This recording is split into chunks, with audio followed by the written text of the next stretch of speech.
All right, question number 17, vectors worksheet. Show using vectors DE is parallel to BC. ये आपको concept जो है essentially क्या कहता है कि one vector is a scalar times another. ठीक है, यहाँ A is equals to KB, where K, A and B are vectors and K is a scalar. If this doesn't ring a bell, you should revisit the lesson in the playlist. तो आपने show ये करना है कि जी ये जो vector है इसके पैरेलल है, वो इस तरह शो होगा. उसका सबसे आसान तरीका क्या है कि जी डी ई को फाइंड कर लें. इनफैक्ट आसान क्या, पहला स्टेप ही है. तो डी ई क्या होगा, that's gonna be D A plus A E. अब this is very important that you write this, because ये 2 या 3 मार्क्स का सवाल है. कितने मार्क्स हैं? 3 मार्क्स का. तो इसके क्योंकि छोटे छोटे जो स्टेप्स हैं इसके भी मार्क्स होते हैं. तो अगर आप कोई गलती कर भी बैठो तो 1 या 2 मार्क्स इनसे मिल जाएंगे. तो D A is negative A, why because you going in the opposite direction of the direction that is allowed. और फिर आप ए ई जो है वो उसी रूट पे जा रहे हो जिसकी तरफ का एरो है, तो वो पॉजिटिव भी है. इसको रीअरेंज करके बी माइनस ए लिख देना, बी को बुराई नहीं है, इनफैक्ट बेहतर है. सिमिलरली बी सी किस तरह होगा? अब B C is going to be equal to B A plus A C. This is where things will get difficult. ना बी ए हमारे पास है ना ए सी हमारे पास है, but we do have some ratios. जो डी है ना, that divides A B in the ratio of 3 to 2. ये कहाँ लिखा हुआ है? ये सारा लिखा हुआ है. तो अगर ये 3 है, ये यहाँ से लेके ये 3 है, तो ये कितना है? 2. नीचे भी यही रेशियो है, ये 3 है और ये 2 है. चले अब ये रेशियो हम निकाल लेते हैं, पहले फाइंड कर लेते हैं. तो let's write that down. Let's write A D ratio. अब डी बी लिखेंगे कि ए बी लिखेंगे? हमने फाइंड क्या करना है? हमने डी बी फाइंड करना है, हम डी बी लिख लेते हैं या नहीं? ए डी और डी बी, ए बी और डी बी, वो तो दोनों ही अननोन ही हो जाएंगे. Let's see A D ratio D B लिख लेते हैं, वही जिस हमने अभी यहाँ पे लिखा हुआ है, ये ए डी और D B. Let's see what happens. A D कितने हैं? 3. डी बी कितने हैं? 2. अब A D in terms of the small A और बी जो लिखा होता है वो कितना है? ये छोटा सा नीचे लिखा हुआ है, दैट्स ए.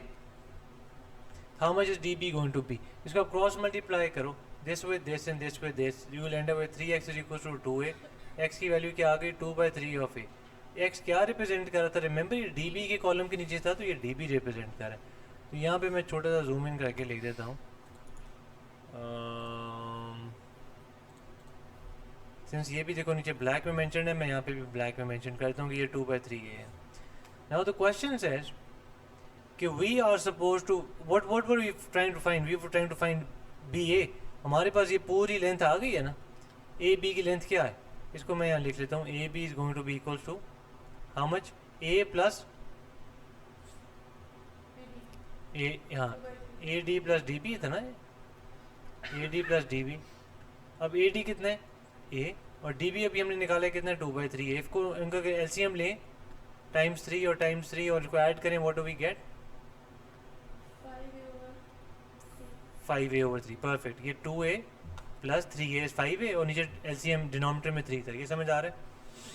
अब ये ए बी की वैल्यू 5/3 है, बी ए की क्या होगी? ऑपोजिट. Excellent excellent. रिमेंबर ये ए बी की वैल्यू 5/3 है, ए बी के ऑपोजिट है ना बी ए, तो इसका हम नेगेटिव साथ लगा देंगे. और प्लस ए सी. अब वंस अगेन फिर वो इशू है कि यार ए सी की लेंथ होगी तो इनपुट करेंगे. उसके लिए हम क्या कर सकते हैं? A E ratio E C. How much is A E? हाँ, technically what you saying is correct, लेकिन to avoid confusion some students might be viewing the video जिनको बेसिक्स शायद ना आते हैं, तो उनके लिए कर लेते हैं. ए ई और ए सी की रेशो क्या है? ये लिखी हुई है 3 और 2. और ए ई और ई सी इन टर्म्स ऑफ ये स्मॉल ए और बी कितना है यहाँ पे? वो फाइंड करना है. इसको क्रॉस मल्टीप्लाई करो, क्या बनता है? 3x is equal to 2b. Perfect. तो आप बिल्कुल ठीक कहते हैं कि ये भी उतनी ही वैल्यू आनी थी, लेकिन हमने फिर भी इसको सॉल्व कर लिया टू अवॉइड कन्फ्यूजन. अब ए सी ये पूरा है, तो ए सी को मैं यहाँ लिख लेता हूँ कि A C is going to be equals to how much? b plus 2/3b. अब यहाँ पे भी एलसीएम डिनोमिनेटर में 1 होता है, ×3 we have 3b plus 2b/3. Perfect. अब यू माइट ही वंडरिंग इतने स्टेप्स क्यों किए जब वही आंसर आना था, और सिर्फ इधर क्योंकि वो ए के टर्म्स में था, ये बी के टर्म्स में, तो 5/3 बी आ सकता था। लेकिन हमने वो सिर्फ इसलिए किया ताकि हमने एक एग्जामिनर को शो कर सके हमने कैलकुलेशन की हुई है, plus some students might be viewing जिनका थोड़ा सा कॉन्सेप्ट वीक है। अब ए सी हमने ये निकाला है कितना आता है 5/3 बी। अब आपने यहाँ पे वापस प्लग इन कर देना है, तो बी सी की क्या वैल्यू आ गई, -5/3 ए प्लस 5/3 बी। हमने इसको क्या डिसाइड किया हुआ था कि हम किस तरह प्रेजेंट करेंगे आंसर को, starting with the positive number first, इसको रीअरेंज करके यूँ लिख दिया। Does this make sense? अब मैं सारी अननेसेसरी डिटेल्स इरेज करने जा रहा हूँ। अननेसेसरी इसलिए बिकॉज हमने सॉल्व कर लिया। आप जिसके लिए क्वेश्चन नया है वो तो सोच रहा होगा कि यार ये बहुत मुश्किल है, ये नहीं होना, लेकिन इफ़ यू नोटिस तो बहुत लॉजिकल इसके स्टेप्स थे, कोई इतना मुश्किल नहीं था।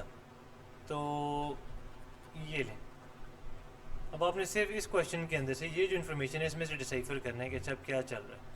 आई try to tell you what's happening here. Oops daisy, किधर गया क्वेश्चन नंबर, क्या है?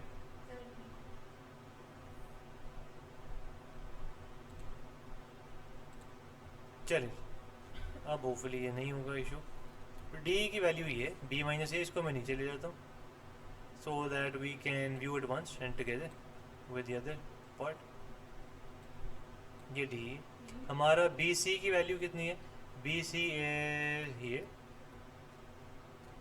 Right. Let's take this down here as well. अब रिमेंबर मैंने ऊपर एक चीज़ लिखी थी, ये लिखी हुई है D is equal to K times B C. इसका मतलब क्या है कि अगर हमने ये सक्सेसफुली प्रूव कर लिया कि one of them is a scalar times another, तो समझो हमने पैरेलल प्रूव कर लिया। वो भी वंस अगेन प्लेलिस्ट में अपलोडेड है। अब आप comparing the coefficient, note this down, ये लिख लो note, comparing the coefficients essentially यहाँ पे बताओ, यहाँ पे वैल्यू क्या है 1 और यहाँ पे वैल्यू क्या है b के साथ, यहाँ पे 1 है, b का कोएफिशिएंट वहाँ पे 5/3। आई रिपीट, आप b के कोएफिशिएंट्स को कंपेयर कर लो, a के कर लो, हम b को कर लेते हैं तो रिलेटिवली इजी नजर है क्योंकि साथ नेगेटिव साइन नहीं है। यहाँ 1 है, यहाँ 5/3 है। 1 को किससे मल्टीप्लाई करेंगे कि 5/3 बन जाए, 5/3 से, ठीक है। तो हम डी ई की वैल्यू को किससे मल्टीप्लाई करते हैं कि बी सी की वैल्यू बन जाए 5/3। तो ये हमारा ऑर्डर जो है हेल्पफुल नहीं है, इसको हम रीअरेंज भी कर सकते हैं। We can rearrange it, we can also write it as B C is equal to K times D E. Unnecessary, लेकिन यहाँ पे थोड़ा सा ईजी है कॉन्सेप्ट, मैं आपको समझाता हूँ क्यों। अभी हमने क्या फिगर आउट किया कि ये बी सी की वैल्यू जो है 5/3, ये किस तरह आ रही है, डी ई की वैल्यू को 5/3 से मल्टीप्लाई करने से। ये देखो डी की वैल्यू क्या थी 1, इसको हमने पकड़ के मल्टीप्लाई किया 5/3 के साथ और आंसर क्या बन गया। क्यों? क्योंकि 1 को जिस नंबर से मल्टीप्लाई करोगे वही नंबर बन जाएगा जिससे मल्टीप्लाई कर रहे हैं। तो we multiplied 1 with 5/3 and it became 5/3।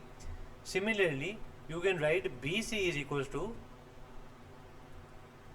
किससे मल्टीप्लाई करते थे उसको, डी ई के बराबर करने के लिए 5/3।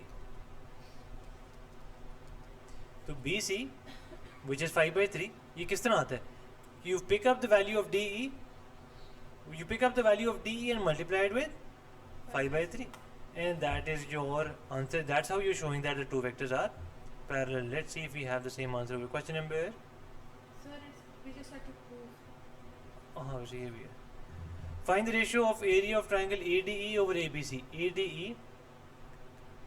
ADE over ABC, इसको मैं डिफरेंट कलर में हाईलाइट कर देता हूँ। छोटे ट्राइंगल और बड़े ट्राइंगल का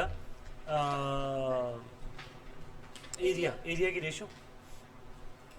अब ये दोनों ट्राइंगल सिमिलर हैं, whenever we have similar triangles what do we do, similarity concept था, उसमें ये होता है कि आप अगर ये एंगल इसके इक्वल है, हाँ ऑलमोस्ट ये एंगल इसके इक्वल है, जब दो एंगल एक ट्राइंगल के दो एंगल दूसरे ट्राइंगल के इक्वल हो, A1 over A2 is equal to L1 over L2 whole square. तो अगर एरिया आप ट्राइंगल 1 का ले रहे हो और वो हम ADE लिख लेते हैं, जब इसको छोटे को ADE लिख लेते हैं और बड़े ट्राइंगल को ABC। तो छोटे ट्राइंगल का इस वाले ट्राइंगल का एरिया ऊपर लिख दिया और बड़े ट्रायंगल का area which is A B C वो यहाँ लिख दिया, ठीक है। लेंथ 1 वो लेंथ 2, इनकी कोई कॉरस्पॉन्डिंग लेंथ ले लें, ए डी की ये वाली लेंथ ले लें, कितनी है 3, although this is the ratio but that would still work 3 because ये इसको रिप्रेजेंट करिए, और A B 5। If you still confuse those of you watching it online, तो मैं यहाँ पे साइड्स मेंशन कर देता हूँ। ए डी ई की मैंने ट्रायंगल की साइड ए डी ले ली, और ए बी सी बड़े बड़े ट्रायंगल की मैंने साइड ए बी ले ली। नाउ ए डी की वैल्यू कितनी है 3, और ए बी की वैल्यू कितनी है, बिकॉज ये 3 पार्ट्स है, ये 2 पार्ट्स है, टोटल मिला के 5 हो गया, तो we can write that 5 and you take the square, what do you end up with 9/25. Does the question ask us the same thing? Ratio. Ratio, and we got 9/25.